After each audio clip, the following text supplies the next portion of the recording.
It's the Anfield Wrap on Radio City Talk. Neil Atkinson with Sean Rogers and Paul Senior with you for the next hour or so. Plus, coming up, we've got a chat about the Anfield Wrap special fantasy league that we've worked on with Stephen Scheller in the United States to do a more American-style draft system for the fantasy league, because nothing does my head in more than everyone having the same player. And me and John Gibbons have spoken to Stephen already. It's a really good chat.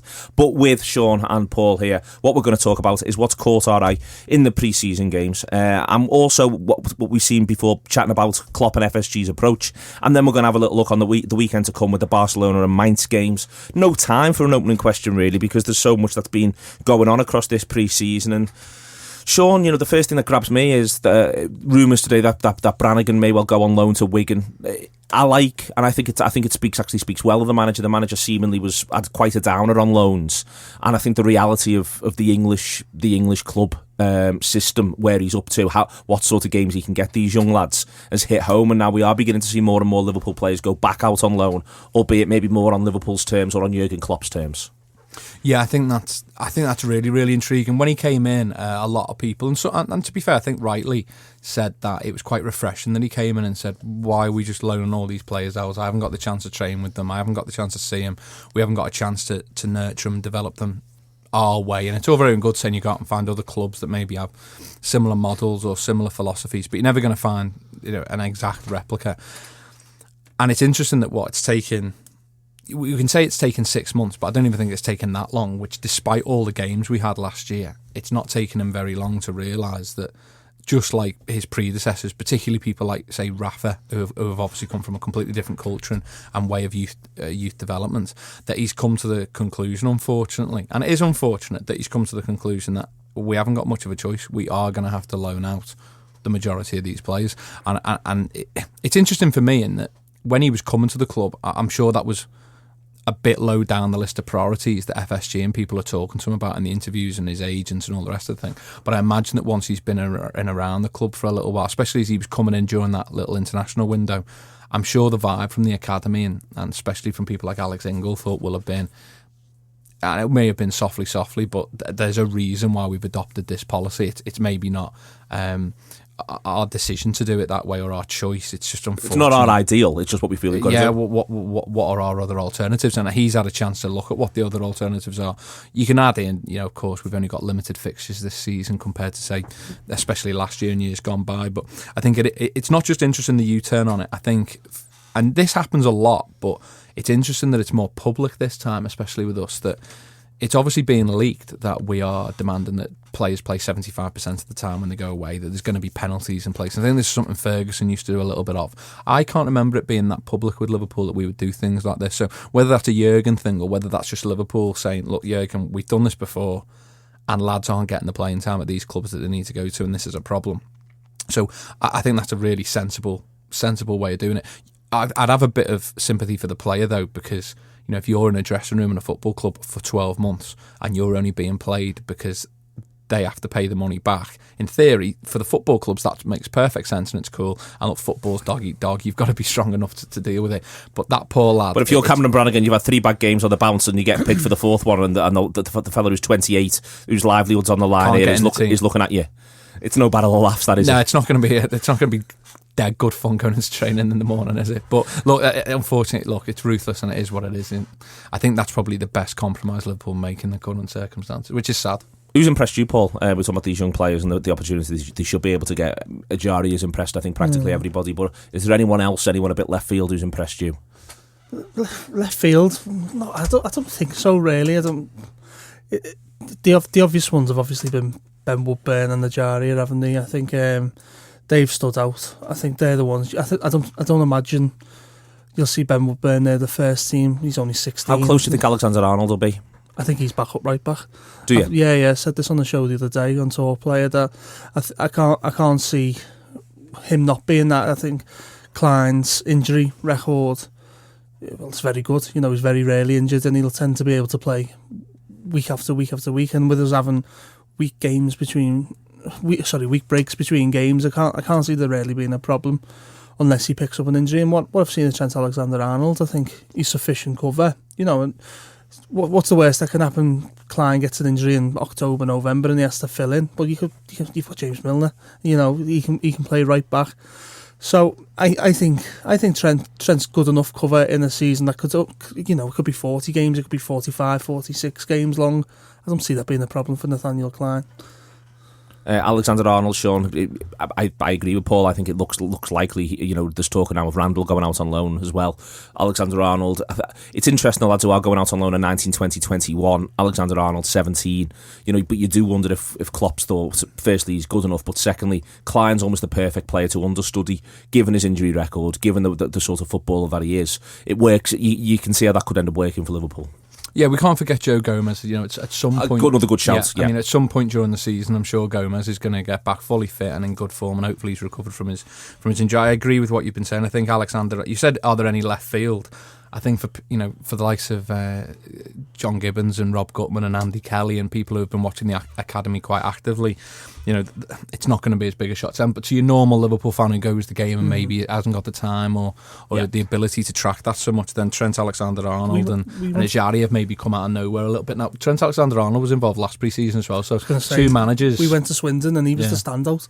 I think, if you remember, Neil, we went this time last year, and it was the Helsinki game and the Swindon game, and we went to Swindon, and we came away wondering who this kid was, and how good he looked. And a year on, I don't see any problem with it. You're not doing a lot wrong if someone like Alex Inglethorpe is pushing you to one manager, and then you're obviously being pushed to another. Because Brendan Rodgers and Jurgen Klopp haven't gone in and just gone, I'll pluck him. They're obviously players get pushed up, then they have a look and they go, I like this kid.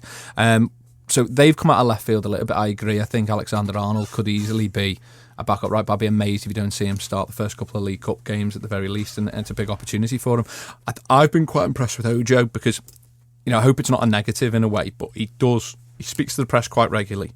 It's not many months go by when there aren't some snippets from Ojo, but he talks a great game, and I hope that he is exactly how he appears to be in those kind of comments, because I think he's really, really impressive with what he says, and if he's got that kind of attitude around Melwood, then there's no doubt for me that he might. He's not doing any harm. With a player like Ojo, it's not about whether he can beat two men and look good in a flash.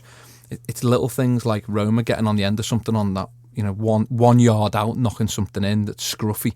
It's that kind of thing that I want to see a little bit more of, because if there is one problem maybe with academy players coming through the ranks, you do wonder how streetwise they are, how ruthless they are, how sort of brutal to football they are. You take to a relevant extent, you take touch, technique, ability to pass the ball. You're kind of taking these things as a given for me. I'm really looking for, is this guy going to be able to really deal with the hustle and bustle and just the ruthlessness of Premier League football, really? And I think Ojo's starting to show a few little signs that can he progress to be a genuine option for us off the bench, as much as a Danny Ings would, as an example. Okay. The other thing from the American games, I felt the outstanding 45 minutes was the 42nd half against Milan. Paul, of all the three games that were played on that tour, the 45 minutes there, and the outstanding performer in that 45 minutes arguably was Origi, where he but it was also noticeable that when Origi came on with Firmino behind him, it was the first time Liverpool were a bit more back in a 4-2-3-1 or 4-4-1-1 than the 4-3-3 the manager appeared to be having a look at before that point. But that was those two. They scored the two goals against Milan, and they both looked really lively off each other. Yeah, I think. I keep saying to Rob, and we were saying this on the Pink after the Roma game the other day, I can't see past Origi for Arsenal. Like, I understand the clamour to get Daniel Sturridge on the pitch, but I honestly don't see a difference at the moment. And don't get me wrong, I think Daniel Sturridge is a fantastic striker and potentially one of the best in the league, but I don't see the harm in playing Origi, which if you come into the end of last season, the form he's in there and the type of game Arsenal's going to be, I don't even see a risk in it. I think Sturridge could influence the game potentially from the bench, but I can't see past him. That goal he scores against Milan, superb. He should have had another one, which got disallowed. Excuse me, but I can't see past him, and if he's throwing in performances like that, is a real exciting prospect for the season ahead. All of them. The thing I've taken from it, Sean, as well, is that they all now look to me more and more, and this I think is a good thing. And we don't expect Benteke to be at Liverpool come September, but all of them look like they want they want a partner to some degree. Firmino's anticipation looks better with company, whilst he might want to play slightly higher up. It looks like that's the case. Origi looks like he wants someone backing him up somewhere to take advantage of the space that he leaves. Sturridge, I think we all agree, sort of needs a partner. Ings, you suspect, may well need someone else. I think that, whether it's 4-2-3-1 or 4-4-1-1, whichever way you want to phrase it, I feel that suits whoever's going to be either the 1 or in the 3 behind a little bit more than the 4-3-3 is looked to. Totally. I think Coutinho's a really interesting one. If Coutinho wasn't at the football club, I think a couple of those players would have at least been tried, and we might have even seen tried during the season in a sort of left side role. I wouldn't have been surprised if you maybe had seen Origi there with a Sturridge up front, and you might have seen an Ings even perhaps used in that kind of a role. The Coutinho problem is that he's got players like Firmino who can use in the 10, and I think if he goes for a 3-man midfield by the looks of it, he may even use other people ahead of Coutinho in that little role in the 3. I quite like to see him in there, but I don't think we'll necessarily see that. There's nothing we've seen thus far to suggest that we're going to necessarily see that. So if you think that Coutinho left and sort of Mane right, whether it's 4-3-3, whether it's 4-2-3-1 or whatever, then it does look like it's just that one role up front, depending on what kind of shape he makes. Whether he could play Origi left or Sturridge drifting around with Origi central, and maybe compromise on that a little bit so it's not someone right out on the touchline, that they are quite close to each other and you get that benefit without losing a man in the middle. I think Barcelona will be really telling, and obviously we'll come to that later, but I think I'm really intrigued to see what he does, because he's got so many options now compared with, say, when he first came in, apart from the injury crisis. It was obvious at the time. He's got some massive selection dilemmas there, which are nice, but I'd like them resolved sooner rather than later, because if we're saying the team picks itself, they're obviously doing really well, aren't they? It's quite funny, isn't it, when you think about where we were in sort of November, December time last season, you think you're crying out for a striker, and we haven't signed one yet. We've got a bit of a predicament on our hands of who plays, and we've probably got one too many. It feels like we can't get one in the 18.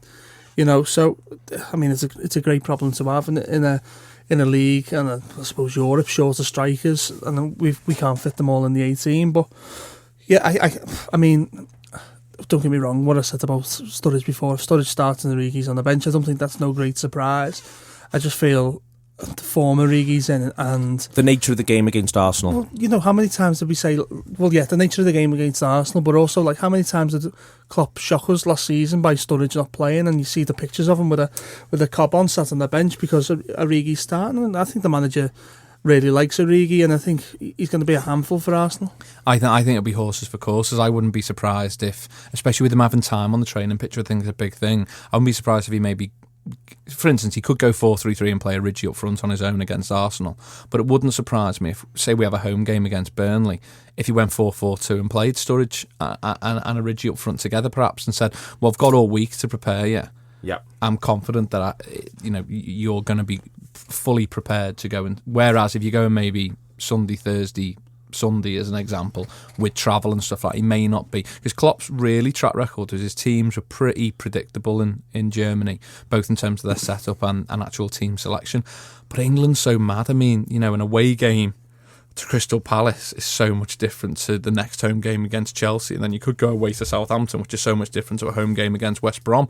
So it is so different, and I think if you look abroad, obviously they're a little bit of a difference, but I do think it's extreme in England compared to, especially Spain, Germany, Italy. Okay, this is the Anfield Wrap on Radio City Talk. We'll be back in a second with a chat about the approach over the summer. That's Pulp with Common People. This is the Anfield Wrap on Radio City Talk. Neil Atkinson hosting, Paul Senior and Sean Rogers in front of me as we get towards 7:30 on your Friday evening, with 2 Liverpool games to come that we're going to talk about in a minute or two. But on Talk Play, there was an interesting discussion about sort of the manager stroke FSG's approach, which has caused a fair bit of further discussion online. And I think what was being put there was that that Liverpool have found themselves in this situation where they're constantly sort of having to play catch up one way or another, Sean, and they never quite managed to do it properly, and it may well need a huge injection of cash, which doesn't look like it's going to be the FSG way. But simultaneously, there's a tension there as well between that and the manager. The manager doesn't necessarily, he was very vocal about what Bayern would do in Germany repeatedly about the fact that they would just copy what everyone else did and steal the best players. That he speaks with what seems like an honesty in terms of the fact that he doesn't want to do it that way. He very much wants to be his own man, and yet you would think that all football managers would just want the best footballers you could put in front of them. There is a strange tension there. I wonder whether the next year or two may change that, because I think that in a slightly different way. I think when Rafa joined, I think he had pretty much the same mentality. You know, he come from you can swap Bayern Munich, for Real Madrid. People think Barcelona, but 10 years ago Barcelona weren't the Barcelona that we see now with that kind of attitude and commercial awareness. So you can swap Real Madrid for Bayern Munich quite easily. But I think once you're over here and you see, the Cities and the Chelseas, it has to grind you down. I can't believe for 1 minute when Klopp comes into Liverpool, he doesn't say Leroy Sané's someone worth having a look at. And if he was at Borussia Dortmund, I've got no doubt that they'd have been making inquiries from. Now, they'd know maybe we're second to Bayern Munich and people like that, but we're probably a step back from even where he was. Don't we remember he took Mkhitaryan when we wanted him as well. So I just wonder whether that may change slightly. I think at this moment in time you're spot on that he is completely honest with that outlook. I think you've got to be clear and say that FSG didn't make Man City, Chelsea, Man United and the rules that clubs have got in England in terms of what they are doing in terms of their wage bill and their spend. So if you use the Jurgen Klopp analogy, if we just copy what they do and do exactly the same as what they do, how do we beat them? I think there's an argument that you could be a bit cuter. So if you look at how big our wage bill is, we could pay players £250,000 a week if we wanted to.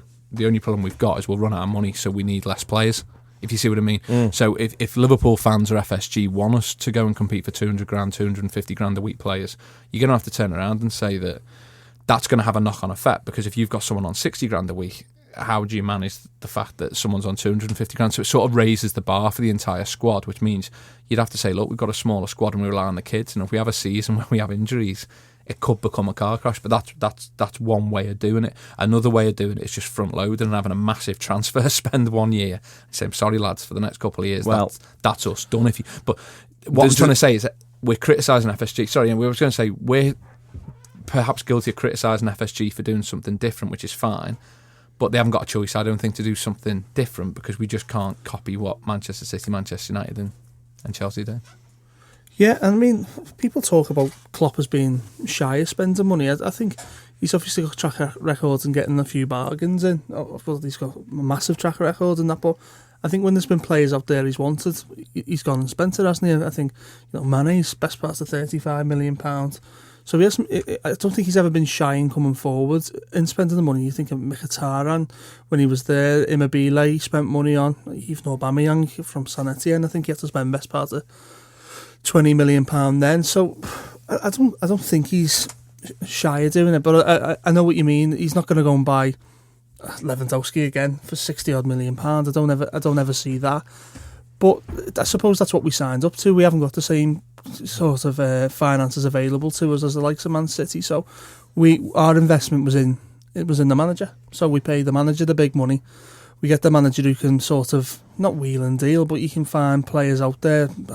Use Grujic as an example, who you hope could be a really good value for money and turn into a £30-40 million midfielder. That's it. We have to do it different. You can argue about what different is, but it's not up for discussion for me that you have to do it differently. I don't think that's up for discussion. Unless you're going to say, well, FSG just pack up and go home. But I mean, come on, that's just not feasible. If someone writes them a big enough check, they'll go, and if they don't, why would you put yourself in their shoes? So I don't see we can't say on one hand we don't want the club loaded with debt and we want the club to do what it does, and then on the other hand say, well, why haven't we spent 190 million this year? I think we can maybe be a bit more creative with the different options, because if you look back at the great Liverpool teams, the reason they did what they did was they bought top players, say 21, 22, 23, who weren't prospects as such. They'd shown enough, like Graham Souness had been at Spurs and Middlesbrough, hadn't he?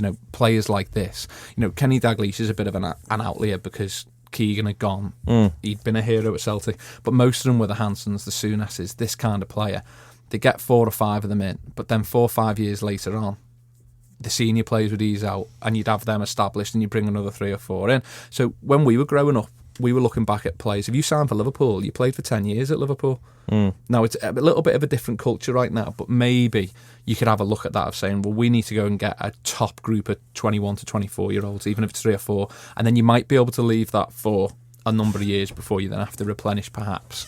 But we're still debating about the difference. It doesn't make it easy. And certainly this manager had to buy into himself before he came here anyway, that a different way of doing things. It's a strange season ahead of us as well, Paul. But I mean, briefly, it's I was arguing before that we're less likely to finish top 4 than we were 10 years ago, 06-07. Yeah. But we're more likely to win the league than we were 06-07. The season before that, after 16 games, Chelsea have played 16, won 14, drawn 1, lost 1. No one's doing that this year. That season itself, 06-07, after 16 games, United were played had won 13, drawn 2, lost 1. That pace now, you don't need to go at that pace now, because as Sean says, no one's going at that. I'd be stunned if anyone does that this year, which it would amaze me, given the strength in the league right the way down to 9th, and then you've got all the sides who are battling right the way up to sort of to 12th, fighting for their lives at home. Yeah, I agree with you, and I see your point on whether you could either finish outside the top 4 or win the league. It's that sort of league. I mean, you try and put predictions. It's that time of year where everyone's doing fantasy footballs and predictions with the mates and the bets for the year and whatnot. So, you've got a gang of new managers. You don't really know how anyone's going to get on. Truthfully, I mean, we've been talking about there's guaranteed to be one of these managers flopping, because not everyone can win the league.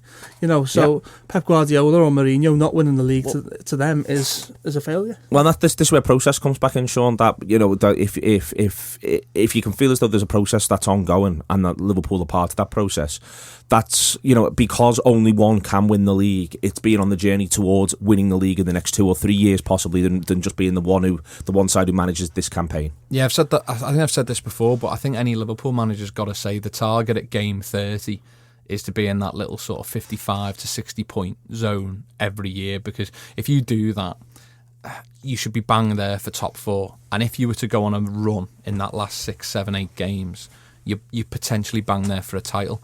Now, if you can do that, say 4 years out of 5, you might just get a year where 80 points wins you the league or something like that. And you might get a year where someone pops up and does it at 90 or something, and that would be seen as a failure. But I think if we look at it in an elongated process, how many times have Liverpool hit even just under 2 points a game at game 30 and been there? Well, we haven't done that often enough. And I think you saw if there's one thing to take out of the 13-14 season, it's our club more than any other.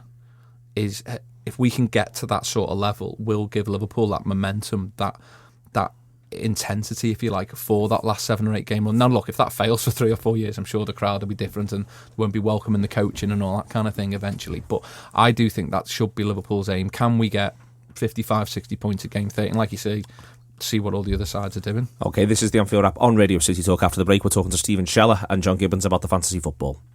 Welcome back, the Anfield Wrap on Radio City Talk. Neil Atkinson joined now for this little part, not by Sean and Paul, but with John Gibbons, because we're speaking to Stephen Scheller, who's set up Roto Fantasy League. Now, before we get stuck into that, John, you know my sort of fantasy league scepticism. We pulled it together last year. The Anfield Wrap ran sort of a big sort of general league like everyone does, and I was a sceptic, but then lots of people liked it and lots of people wanted to get stuck in, so we sort of had a chat, didn't we, and felt, can we do something that's a bit different, a bit interesting, a different way of going about it, and this is where we've ended up with. Yeah, I wanted to do it kind of properly this year, really, but also something that we could get our teeth into in terms of content, because, everything's content. Everything is content. And something we could get our teeth into, and something that'd be fun kind of throughout the year, really, and so, yeah, made up the team up with these guys, and yeah, it should be fun. It should be fun indeed. So we've got Stephen on now. So Stephen, what's the difference between what we in England would call normal fantasy, sort of fantasy footy stuff, and what you're doing? Yeah, so what you guys call normal fantasy is completely kind of contradictory to what we would call normal fantasy here in the United States. So basically the idea is, the main difference is that our league uses a draft system, which means you have unique teams. So each individual player is only on one team and one team only. So once he's selected by a team in your league, he's gone. Nobody else can have him on his team. And so there's no player overlap. So, you're playing against another team. You're not going to have 6 of the same guys on the same team. There's no copycat. Yeah. So, unique teams is the main difference, and kind of the one that is the hardest for people to wrap their heads around, maybe. Yeah, I but mean, it makes for, Go ahead. I was going to say, yeah. I mean, that's that. I've been playing with the website this week, and we've been having a little look at it, and there's been a bit of back and forth on sort of how it works and feedback. But that's the key thing, isn't it? Because what annoys me about sort of the established sort of way in which fantasy league things end up in England is that over the course of, say, the first 6 to 8 weeks of the season, everyone whittles themselves into a situation where they've effectively all got the same players, and it's all done on slight variations on whoever you make captain. Yeah, that's right. I mean, it's a lot of the time as well. Someone comes out of nowhere, and then after a week or two, everyone buys him because he's £6.5 million and he's a striker and he's bagging them in, and so everyone kind of has him, and it kind of defeats the point, really. Totally. I mean, what's the fun in seeing, Sadio Mane score a hat trick when he's on 7 other teams in your league? It's just, it's still fun, but. So very much so. So what you're doing here is your site is sort of we're coming in on the ground level here. You're building this. It's 95% built, and you're changing it as people are coming in now, and I'm getting involved, and you're looking for feedback. You want people to come, get involved, feel as though it belongs to them. Totally. So we're in our 3rd year of actually being online. The first year we had 3 leagues going and just kind of testing the functionality. So the functionality is there. We've got live match day scoring. We've got a really robust transfer bidding system that happens after the draft. So basically you get £100 million after everybody's selected all of their players. So you got a team of 17 players. But not every single player is taken. So you get a guy like last year, Mahrez or Vardy, and suddenly they start scoring goals. Nobody's ever really heard of these guys. They weren't drafted in your league, but you get £100 million to spend on those guys. So then there's a bidding system after the players have been selected. So we built up that. That's totally functional, working. There are a few hiccups here and there. It's a really complex piece of software that we've built, but we've gotten really great feedback, and we're the little guy to some extent. We have a pretty small development team, but last year it went really smoothly for the most part, and we spent many months overhauling everything. So yeah, I think it definitely is the ground floor. Well, one of the things I notice as well is that basically whoever it is who's the chairperson of each league can effectively almost set the rules, and I think that's really interesting. The league can sort of decide, and then the person sets it up can decide what their priorities are in terms of how you want to score this, how you want it to work, and so effectively the reason why it is a complex piece of software, if I'm right, is that everyone gets to basically have their own league, their own version of what it is that they're trying to do, and I think that's a pretty cool thing. Pretty cool way of going about it. Yeah, totally. So, the official site has a fixed system whereby, a striker scores a goal, it's worth 4 points. A midfielder scores, it's worth 5. A defender scores worth 6. In our system, first of all, there's a couple different scoring options you have that I can kind of explain in detail. But the bottom line is that it's fully customizable. So if you think that a defender's goal shouldn't be worth more than a striker's goal, because they score less anyway, so why should that? It's already more valuable because they're being judged against their fellow defenders. Sure. So why should that be worth more than a striker's goal? And we have 20 different statistics that you can choose to use or not use or apply however many points. You can make an assist worth more than 3. You can have a key pass, which is a pass that leads to a shot on target but is not scored. It's not the midfielder's fault that the striker doesn't finish. So why should he not get points for? It's basically it should have been an assist. So you can reward things like that. You can do tackles won. You can get negative points for turning the ball over. All sorts of things. It's a pretty complicated and robust system. But yeah, it's a lot of people have different opinions about what should be scored. You can make it as simple or as complex as you want. Okay, so I want to talk about what we're doing here, what we're doing as part of this at the Anfield Wrap. So what we're currently working on, I'm nearly finished, is setting up 3 separate leagues with Anfield Wrap contributors involved, 3 separate leagues of 10. John, with Anfield Wrap contributors involved, you're in the same league as me, sorry. Is that right? Yeah. I've sort of set it up along the lines of, firstly, people I think are really, really good at fantasy league I noticed stuff. you've done that one, the pros, the ones who take it very seriously, the ones who've analysed every new player in the league already in terms of what they they've scored elsewhere. So that's lads like Adam Smith and Dan Vincent, Phil Blundell, the people who you really wouldn't fancy being in a league with. So they're the pros, they're all in there. And then I think I put Stephen in that one. Because it's his game, so I thought we'd best be scared of Stephen, get him in that one. And then there's our league, which I've just called the Raw, which is people like me and you. Put me versus you head to head. Brockle's in with us, terrifying. Ben Jono, Paul Senior, and Rob Gutman are all in together. They've got to get lashed in and see how that ends up going. And then there's the Uncooked, which is basically Robbo and people of his ilk who will all start murdering each other. So we've got these 3 distinct leagues, and we're going to be talking about all this sort of stuff on a show on Tour Player and on basically players who are doing well on the Fantasy League. And then simultaneously, what all those people who are in these leagues with us are going to be in is that there's going to be Tour leagues set up, which are going to be looked after by Anfield Rap listeners, Anfield Rap subscribers. And Stephen, what you've done is you've set up a little survey thing at the front as to how used to fantasy leagues they are, and whether or not they want to be the chairperson and all that sort of stuff. You've set up a little survey thing for us, haven't you? Yeah, so it's just a quick survey. It's a couple questions asking a little bit about your experience, how you would rate yourself as a manager, and where you are in terms of location, because a lot of people want to be in like a local league and maybe draft in person if they want, or get together with their league mates and watch games. And if you have other people, it might be a situation where you have 4 friends who will want to be in, but you don't have the remaining 5 owners, and so you can fill out who you would like to be in a league with, and we'll group you guys all together and send out invites and that sort of thing and get a bunch of people on board. And then everyone gets through. You're going to get them all sorted out into leagues over the weekend mostly, because we're going to get this done so that they can do the drafts next week. So we'll get that sort of tweeted and Facebooked out. And then there's a couple of weeks where people can see all functions on the site. And then what you're going to do is, because this is the way in which this works going forward, is what you're going to look to do is there's going to be a small fee for people who want the full functionality of the site, but anyone can play full stop. Is that fair? Yeah, so we are going to be charging if you want to have live scoring, live match day scoring, so you can see your scores come in as the games are being played, as well as an auto substitute function, which basically if a guy you start is in your starting 11, you forget to take him out because you don't check the lineup right before kickoff, he plays 0 minutes, a guy will be subbed in for him. So it's a slight competitive edge.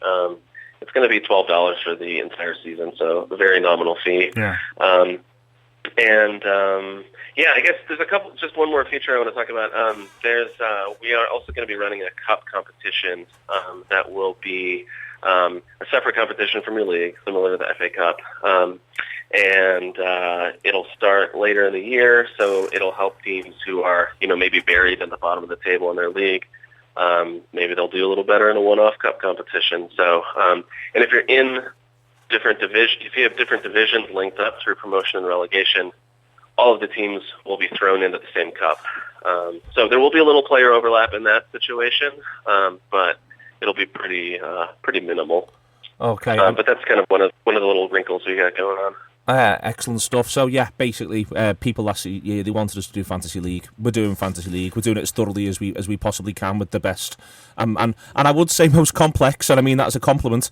Sets of stats and information that we possibly can, John. We've committed. Yeah, and I like the fact that we can make some of the rules up ourselves. And that sounds pretty cool. I might do something wild for goals. Just, because I want to encourage attacking football in the Premier League any way I can. Is that what you want to do? You've got to come and speak to me. I am your chairman on this one. Oh, is that right? Yeah. Of course, I've set myself up like that. Just answering to Atkinson in every aspect of my life. So, yeah, we're going to be tweeting all these links out, Facebooking them out, making it all clear. Have a go with it. Don't feel free to give Stephen some feedback. We're trying to make this into something, a site that we can all be part of. And is there one player, Stephen, you'd recommend everyone get stuck into this year? That's a good question. A sleeper pick. I'm gonna go with Divock Origi. I think he's gonna go a lot later in the draft than he should, at least in terms of if people are not Liverpool fans. Okay. excited about him this year. Okay, I'm going to hold back on that now as well. The other thing to say about the draft process as well is that you haven't all got to be there online to do it at the same time. You can queue the names up in terms of what order you'd want them in, put a massive queue in place, and then go from there. So anyone who wants to do this, anyone who wants to get involved, let's just sort of see what happens. I'm taking it pretty easy and relaxed about it. Let's see what happens, and hopefully it'll be a fantastic game. Huge thank you to Stephen for joining us. And John, I'm playing a song now. Do you know what I'm playing? Yeah. You know what day it is? It's Friday. Do you know my feelings towards the world? Are you in love? I am. These are the Cure. That worked. See you in a minute. That was Orange Crush by R.E.M. Back now with Sean and Paul pulling in towards 7:30 here on Radio City Talk with the Anfield Wrap. Very, very quickly, gentlemen. I think it's quite straightforward. Pick me a team for Barca. Pick me a team for Mainz. Between you, we'll start with Paul Senior. You pick a team, Sean. If you think he's getting one wrong, jump in. But I presume Barcelona, you're expecting to see Mignolet in goal. Yeah, Mignolet. Are we going like Arsenal team here against Barca? That's what I'm assuming. I can see that. I think Arsenal team are maybe 1 or 2 on the edges on the bench. It wouldn't surprise me if he gives Origi half and Sturridge a half. Yeah, that wouldn't surprise me either. So I'd go obviously Klein at right back. I see Lovren and Matip. I think there. I think Milner will be left back. Oh, really? Moreno's out, isn't he? Yeah, So, Moreno's we'll got a dead leg or something, hasn't he? Then I think my big question mark is around whether Chan's got enough minutes in him to start at Arsenal. So I think he's going to be Henderson and Wijnaldum. Really? You think he won't play Chan against Barcelona? I think he might go and play 90 at Mainz. I could be wrong. It's just because he's only played 60 minutes so far. I wouldn't be surprised if he starts at Arsenal, but I might be surprised if he's ready for a long game at Barcelona. I think he might play a 3 in there. I wouldn't be surprised to see Chan, Henderson and one other. Maybe Wijnaldum Coutinho or Lallana or Coutinho even, I don't know. I think Chan and Henderson will start, I think, against Barcelona. I also think, without thinking about playing personnel minutes, just think about Emre Can as an example. You're going to want that group back in for a recovery session, probably Sunday, and working at Melwood. And do you want to put Emre Can on a plane with a load of youngsters like a bulldog chewing a wasp because he's not playing against Barcelona at Wembley? And I'm not saying you let the tail wag the dog all the time, but perhaps on this one you have to say, it's going to mean a lot to Emre Can to play in front of 90,000 fans against Barcelona, even if he gets a half, if you see what I mean. Whereas it might be more feasible to go, you get 90 the next day, but actually for just him. Yeah, for the personality. Yeah, for the personality involved. I can see sense in that. So say that's your 3. Then I don't see anything past Mane, one of Origi and Sturridge, Coutinho. Would you? Do you think? I mean, I'm interested in what he'll do with Firmino. Anyway, I think he'll get minutes against Barcelona, but I'm interested to see where it would be. Like, I mean, he could go Henderson, Chan, or Wijnaldum and Henderson, like what Paul suggested, and play Firmino as the 10. Yeah, and then he's got Coutinho. I've got Mane one too many all the time. I think that's the interesting part. That's why I thought Chan might go to Mainz. Who do you think will go to Mainz then? Who do you think will go to Mainz, Paul? So you get Manninger in goal, I'd imagine. One of Trent or Randall right back. Then any of the fans could probably get in left back. Take your boots, like centre halves. What do we spare? Klavan, maybe Kev Stewart. I think Wisdom or Stewart centre half guaranteed. And then, as you said, left back. He may play Randall left side and do Trent right side. Then the midfield. It depends what he does. Of what we were saying then with them. I think whoever's spare. I think Lallana's a set to go. Who am I missing? How fit's Lucas? How close is Lucas? He's not involved. Klopp said in his press conference this afternoon. Then front line. Then Ings. Danny Ings, I think, is a dead set to go to Mainz. I think you see Ings, you see Ojo. Ojo. You see Ings, you see Ojo. You probably see 1 or 2 of the more of the lads who we told the more senior, like for instance Lallana. I think Lallana in terms of look after these lads and may well end up being captain for the day. That'll be interesting to see how many senior players go. Because there's some obvious ones, but it'll be interesting to see how many. So. Who? Benteke was involved in the last. Was on the bench for the last game. Just because he might not feature in our forward plans, you can't not give him a pre-season. So I don't know whether he might be one of the ones that if you needed to change it from the bench in the Barcelona game, if you wanted to give Sturridge and Origi 90, maybe you'd split them up. Doesn't do any harm if Benteke bangs a couple in on the Sunday, does it? And he'll probably want to take that chance as well. And he might also take Woodburn. Markovic as well. Markovic, yeah. And Ajari is injured, isn't he? So he can't go. There could end up being a left field left back like Markovic. You might actually get someone to do something for him at left back, almost just to test the willing against mine. So will you come through a brick wall for me here if I drop you in this position? Grujic, he'll probably send over to Germany as well, won't he? Grujic came back after the head injury. It's a big squad, isn't it? Only 18 can go to Arsenal. Like, so we've got. I mean, it's a good problem to have, but I mean, this is probably the last time you'll see maybe Lazar Markovic in a red shirt, and a few others. I mean, I don't know what Lucas' future holds. He's injured at the moment, but you may never see him in the red shirt again. The last friendly before you start a season is always a nightmare because obviously you're worried about the injuries. That's the primary concern. But the second thing you're worried about is all that momentum, all that confidence, all those talks in the team meetings that you've been instilling into them. The last thing you need, and fair play to Leicester the other night because obviously Barca took the foot off the gas, but the last thing you need is, even if you don't get a drubbing, is being played like a cat with a ball of wool. Do you know what I mean? That's the problem for Liverpool, is that they really have to be competitive on Saturday, which is a good thing to prep for Arsenal, don't get me wrong, but we really do. We need a good performance and a decent result, I think, on Saturday, because then the players aren't soft, they're in the dressing room, they're on the coach, they're going home going, that was really good today, we might be able to do something. We're not going to come up against anything like that this season. Okay, huge thank you to Paul and Sean. I'm really looking forward to both of these games this weekend as we get closer and closer to Arsenal away. It's keeping me up at night. Well, that and the jet lag. Thank you very much to both of them. Thank you very much to Stephen and to John Gibbons. It's been the Anfield Wrap on Radio City Talk. I hope you've enjoyed it as much as we have.